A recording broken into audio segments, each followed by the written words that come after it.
Hello, my name is Max Strauss with ProInterviews.org, Facebook.com/ProInterviews, and Twitter.com/ProInterviews. Please be a part of Pro Interviews.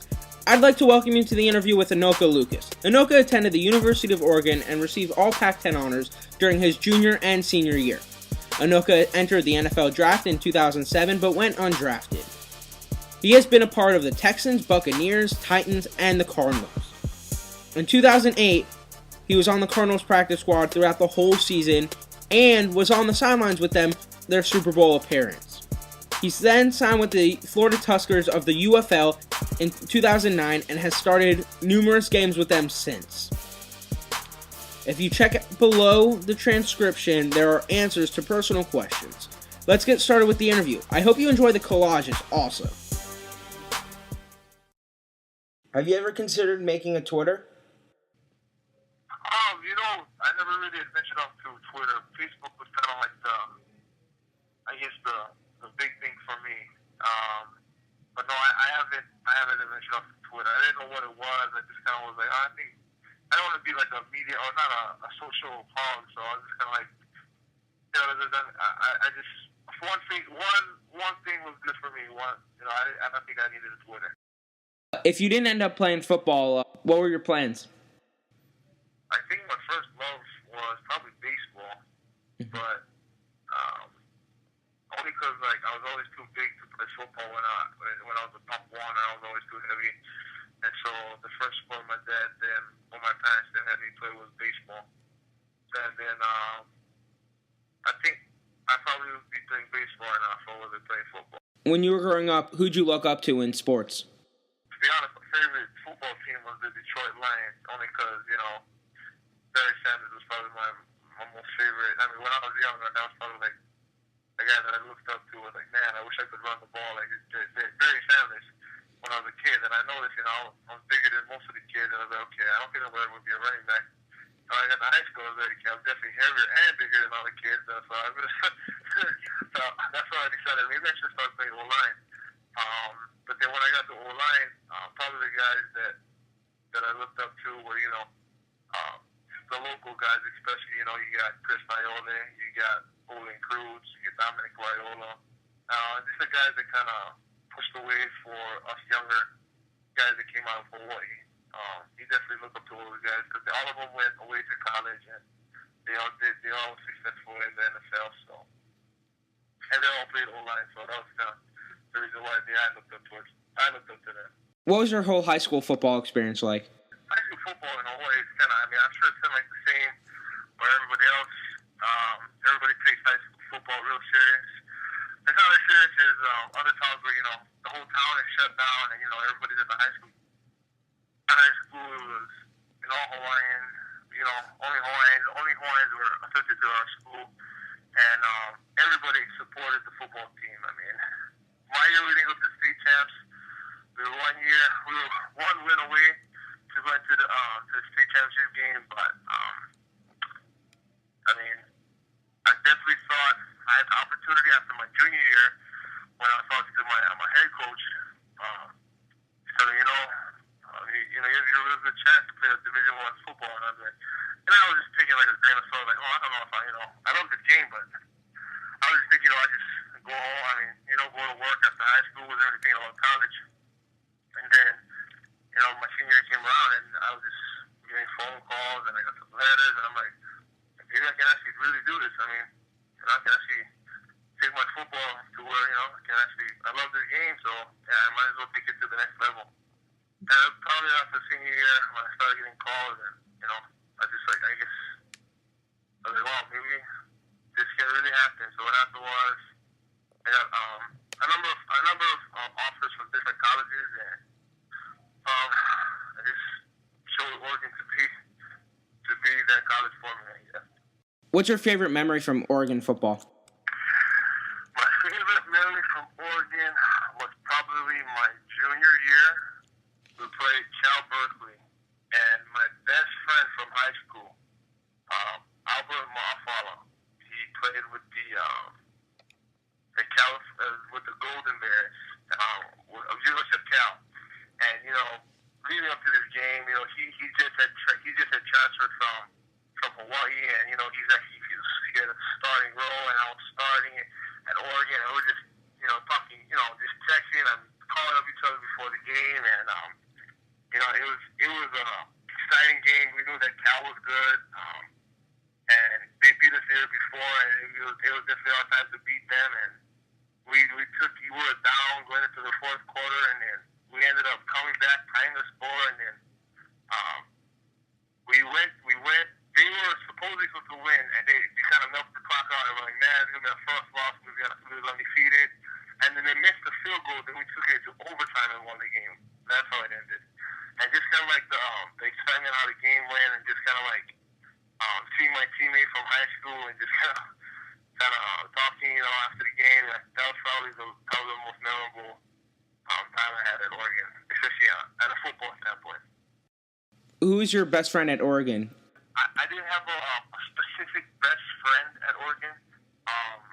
When I first got there my freshman year, Oregon didn't have Polynesian players for a while. And when I first, there were like the five original, I guess, we were the five original Polynesians that committed in the same class. And it was myself, Nat Tuina, Holo Tinata, Chris Solomona, and Junior Silvigi. And we had a special bond because we were the first. I'm not the first, but the first in a while. I know there was Top Two then before us, a couple other parties, the Male P.I. brothers, and but Oregon hasn't seen a lot of Polynesians, I guess, in one recruiting class. And so I didn't really have just a best friend because, we were all a close-knit family. From the guys who came in after us and the guys who would be in the same class that we were there. So I want to treat all the parties that were there like my best friend or as family. And then, then there was, then we kind of like established ourselves as, the Polynesians in Oregon. And then a year later, AJ Tuatele had committed, and then Pat So'o had committed. And then another year later, you had Thor Peely who committed. You had Victor Felipe. You had David Fontete, and then just the Polynesian crew just started expanding. And we actually, my very first sophomore year, all the Polynesians, we had this house, and it was like maybe 2 blocks away from campus. And everybody called it the Poly Crib. And because, we had 2 other roommates that wasn't Polynesian team. We had Nick Stites and Brent Haverly. I mean, they were awesome roommates. But they ended up graduating, and then but Brent went out. So there was a 6-bedroom house, and then we had all Polynesians living in this house at one time. Until my senior year, until we left, and then of course, as the years went by, Palawi Masoon came in, then Funuki Tupo, and Matt's younger brother Simi Tuina had committed and lived with us. So, I mean, we had a close knit family, and I consider them to be all my best friends. I consider them to be my friends and also my best friends because we still keep in contact to this day. So, I just didn't really have just one specific best friend. What was it like to be All Pac-10 at Oregon?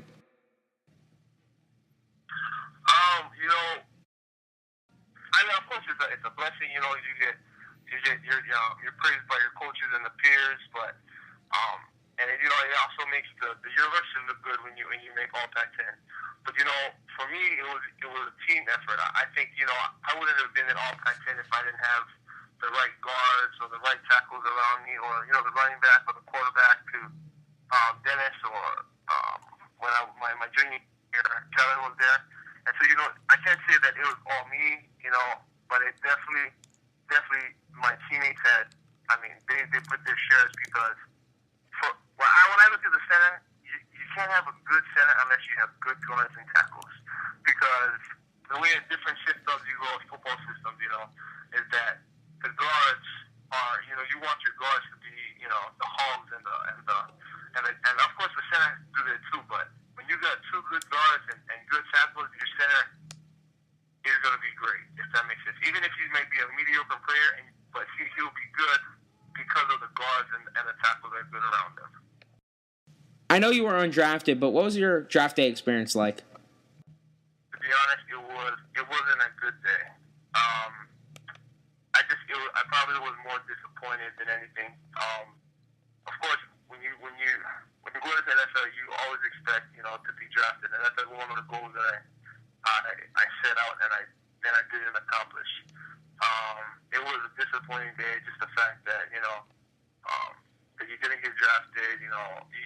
Then you're kind of questioning, oh man, is this really what I really wanted to do? And a lot of questions go into your head because your expectations were so high. But draft day was very disappointing for me. It's just that, but if I look at it back in now, I think I should have turned that negativity into positive, I guess. Where hey, you know what, that wasn't the end of the road for me. It was like, oh, just because you were not drafted, it doesn't mean that football is over for you. It definitely was. It was harder, but it definitely wasn't over. So, What was your journey like in the NFL? I was in Texas and I got released right before training camp. Then ended up going to right after the next day. Got picked up by Tampa Bay. In Tampa Bay, went to training camp with the Bucs. And you know what? And that's probably the hardest thing, going into a system, going into a different system, learning the whole new playbook within a month, and then expecting to put out your best football. But it's hard. But people had done it, and I think that was like one of the biggest challenges. Was blessed to be on the practice squad for 3 weeks. Had been cut, and then just kind of waited around for a while. I thought football was done. But then I had a lot of workouts during that. I had about 4 different workouts where I was going to different teams and I was working out. The Titans had called, and I was with their off-season.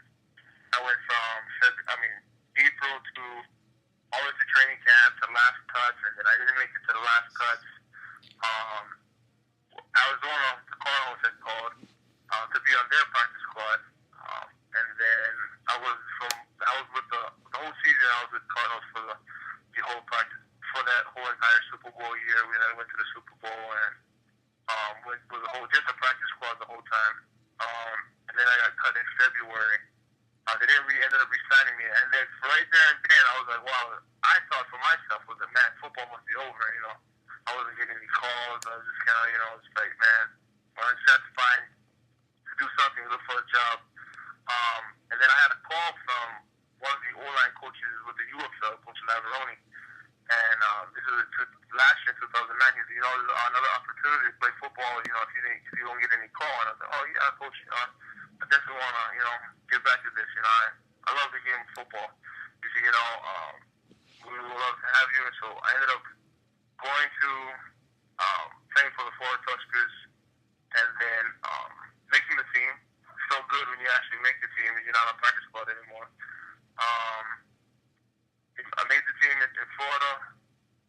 I was a backup to our starting center, Eugene Granowski, and he ended up getting hurt in the second game. I came in as a starting role, started for the rest of the season, and then they had brought me back again, and then I've been starting since the whole 2010 season. Throughout your NFL career, even though you were on practice squads, do you have a favorite memory from being in the NFL? Well, of course, going to the Super Bowl is probably my favorite memory. Not every day a local boy from Hawaii gets the opportunity to play. Not to play it, but we definitely practice, but you just don't get the opportunity to play. You're on the sideline with the rest of the team, but just to be there and just kind of like suck it all in, like this is the biggest show in the world, and you're the front seat, and you're just, and you're there, and you're just, you're there at the Super Bowl, you're watching, sing the national anthem that year, and you're just like right there, that was probably the biggest memory of football and for the NFL, definitely. What do you actually do on the practice squad? What do you actually do throughout your year with the Cardinals? Yeah. Practice squad you work from Monday to Saturday, and Sunday is off. You do everything up to the team. We had travel to away games. There's only some games that we travel to. You don't suit up. It's just you're pretty much you're a practice player where you're hoping that an injury comes up because a lot of times happens if an injury occurs, then the organization is most likely to activate a practice squad player to the active roster. So it's kind of like we have you on reserve, but then we can't use you right now because we don't have enough film on the team. That's pretty much a practice squad guy is. But and what the practice squad is, you're doing everything what the team does. It's just that you're the show team. You're just you're a show team player where you need to run that on kickoff. If you got to do a kickoff return look, you especially for the old lineman, you're the show team for the starting D. So you have to give your best look every day because you're going to get the starters in the NFL. And I think it actually made me a better player because I was going against our starting D line, and we had a good D line at this for the Cardinals. You had Darnell Dockett, and you had Antonio, and so you go against these guys every day, and it's like you only critiquing what you got to do better, and so that's what I think the practice squad does. You pretty much do everything what the team does, but you don't suit up and play on Sunday. This is your second year in the UFL. Do you have a favorite memory from the UFL? All memories in the UFL has been good so far. I don't have a specific favorite one, but probably when we win the championship game, I'll have a favorite one. 2 years in a row, we made it to the championship game, but we ended up losing. That one year, the first year, we went undefeated and go to the championship game and lost. And this past year, we battled through some losses, but ended up, pulling it off and winning and ended up going to the championship game. So I don't really have a specifically or favorite memory in the UFL right now. Do you have aspirations to go back into the NFL? Absolutely. That's one of another goal that I like to accomplish is actually just to get on the shot at the NFL. And everybody in the UFL, that's their mindset. Even the coaches and the players was like, we got to play here for now, but everybody knows what we want to do or who we want to be. So, and I just definitely just want another shot. Just gotta prove that I actually can play in this league and actually play this game. So, do you have a nickname? You know what? When I was in Arizona, I had a nickname. My teammate Deuce Latui, his son's name is Enoka, and my name was Enoka. And when he was calling his son name was Knox. And so he ended up, he didn't want to be like, Enoka. So he ended up calling me Knox. So my nickname when I was in Arizona was Knox. And then even when I went to Tampa Bay, the special teams coach asked me what my name was, and I was like, Enoka. He's like, hey, do you have something shorter than that? I was like, coach, you can go ahead and call me Knox. And then he was like, okay, yeah, I like Knox. So in Tampa Bay, I was also called Knox. Who had the most impact on your career? Definitely, I think my family, my mom, my dad, my grandparents, my girlfriend. They've been like the support group in my career and just kind of been the strong point if I had any downs or if I had to battle through any injury or whether or not I really want to play this game again. So I have to give the credit to my family. Yeah. Is there a reason why you wear 58 with the Tuskers? There really isn't any reason. I definitely wish I was wearing number 55, but my teammate Terrence Milton had taken that number before. But 58 was the only 50 number available. When I actually entered the training camp, I was like, any 50 numbers you can give me, I'll take. And so Casey, our manager, was like, hey man, I'm 50. I was like, I'll rock 58. And then over the time, I was like, hey man, 58 actually looks pretty good on me. I think I just might stick with 58. So yeah, there wasn't any reason why I picked 58, but I really, really wanted 55, though, but I got 58. What's the funniest moment of your career? Okay, for the record, I just want to let you in. I just want you guys to meet a person. His name is Paloni Monsoon. He is probably the funniest guy I've ever met in my life. And I think right now he's up. I mean, he was my guard when we was in Oregon, and he was probably the funniest person, hands down, that I ever met in my life. Well, we were on a away game in college, and when you fly, I mean, when we flew with Oregon, we had like these sack lunches when we get in the plane, and at the time, Paloni, he was probably 330, 330 plus. He was a real big guy, and he still is a big guy. And so what happened was, he would walk on the plane, and he would be like, "Hey, are you going to eat your Snickers?" He's asking everybody, because in our sack lunches, we get like Snickers, and we get our sandwiches and our chips. And Paloni was like walking around everywhere, just like the whole plane, from alumnus to coaches and to all the teammates, and he's just collecting all these Snickers and all these Snickers.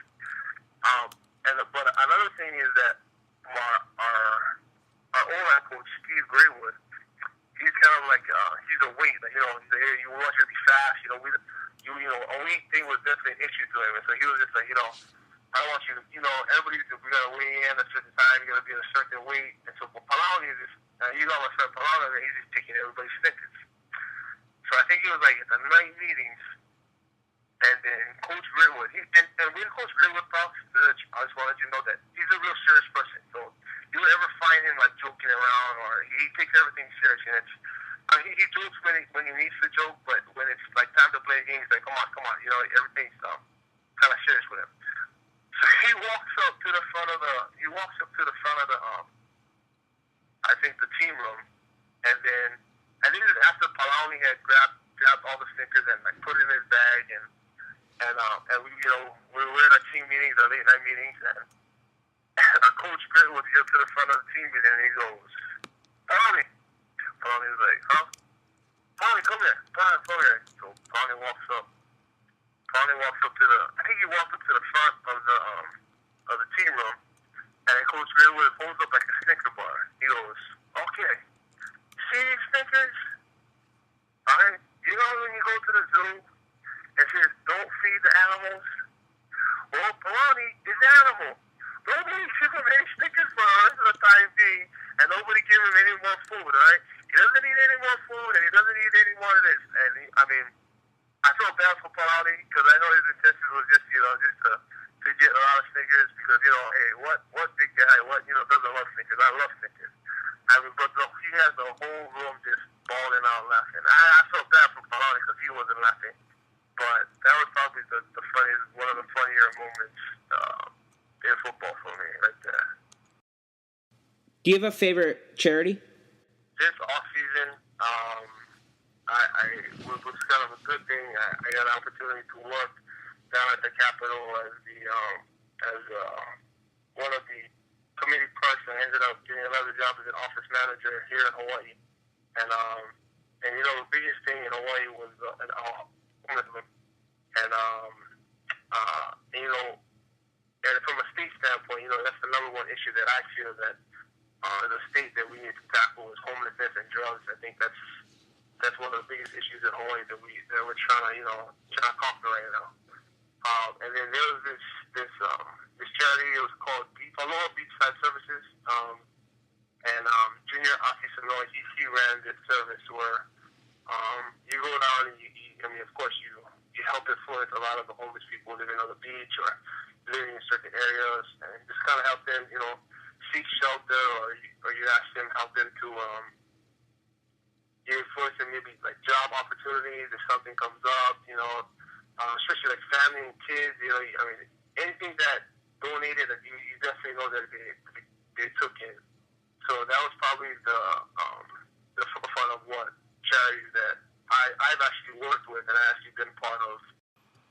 For someone who wants to play in the NFL, what's the best advice you can give them? But of course, the battle is getting to college. You know, you first you go from college to the NFL. But the biggest thing, I mean, just from getting to the college standpoint is, I mean, you're studying. I mean, your grades. You definitely want to put school first. I mean, when I went to college, I was like, you know, if I don't make it to the NFL, I definitely know that I want to graduate and get my degree, and I made sure I did that before I left. That's one thing. Another thing to get into the league is this: you gotta have that drive and the willpower that you know you want to be here, and that you don't want to give it up because one day it could be all gone from an injury or just from someone. I mean, just from the organization cutting you. That's another thing. And lastly, would probably just being at the right place at the right time. You know, in the different situations where you got that call and